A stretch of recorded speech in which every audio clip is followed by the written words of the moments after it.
एक और हमला, फिर से मासूमों की जान गई। एक बार फिर देश को अपने जख्म, अपने वीर और अपनी विरासत की याद दिलाई गई। लेकिन अगर मैं कहूं, इन अंधेरे पलों का हल हजारों साल पहले लिखा जा चुका है, क्या आप यकीन करेंगे? स्वागत है आपका एंशंट पाथ्स मॉडर्न टाइज में, जहां हम भारत के भूले बिसरे ज्ञान को आज की सच्चाई से जोड़ते हैं।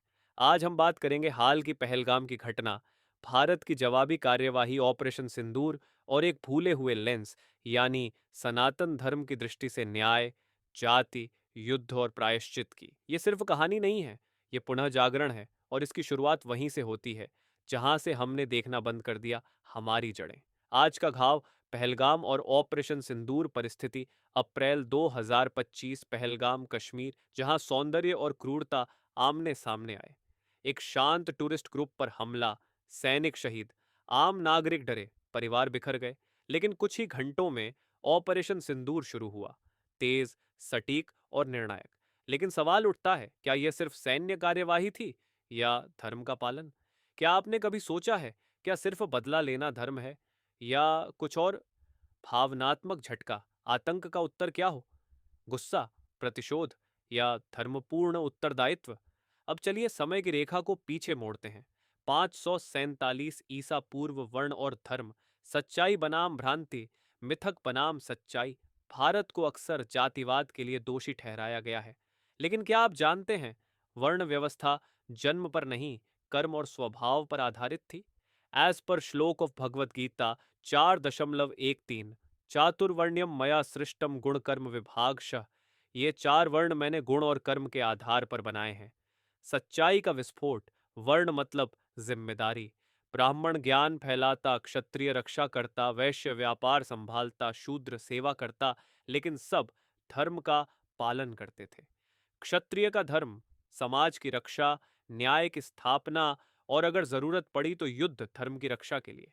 क्या राम, कृष्ण और अर्जुन ने युद्ध को इसलिए चुना क्योंकि वो हिंसक थे या क्योंकि धर्म खतरे में था? आज हमारे सैनिक जिन्होंने ऑपरेशन सिंदूर को अंजाम दिया, वो सिर्फ जवान नहीं, आधुनिक क्षत्रिय हैं।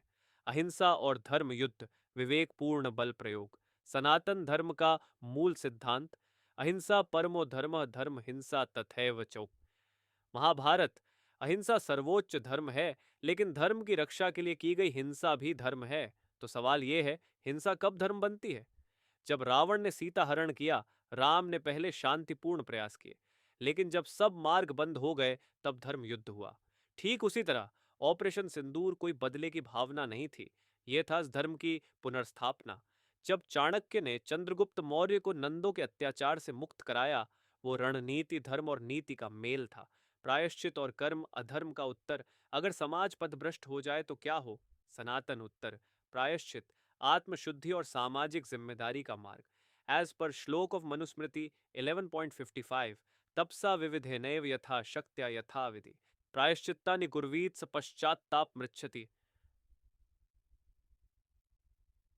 एक व्यक्ति को अपनी क्षमता और शास्त्रानुसार तप और प्रायश्चित करना चाहिए, जिससे उसे पश्चात्ताप और मुक्ति प्राप्त हो। अब जरा दृष्टिकोण पलटिए। जो युवा आतंक के रास्ते पर चल पड़े, क्या उनके लिए भी कोई राह है? क्या सज्जा ही आखिरी उपाय है, या सही शिक्षा, सुधार और सद्बुद्धि देना भी धर्म है? शक्ति सिर्फ शस्त्रों में नहीं, ज्ञान और करुणा में भी होती है।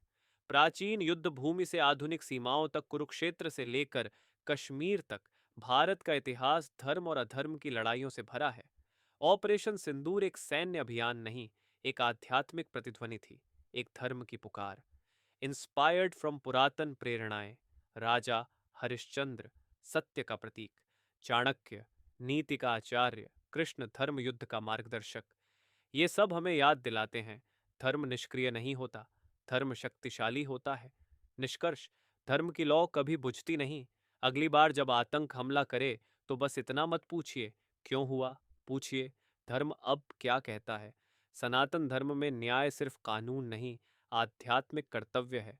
ऑपरेशन सिंदूर कोई प्रतिशोध नहीं था, यह था रथ का पुनः जागरण, कॉल टू एक्शन।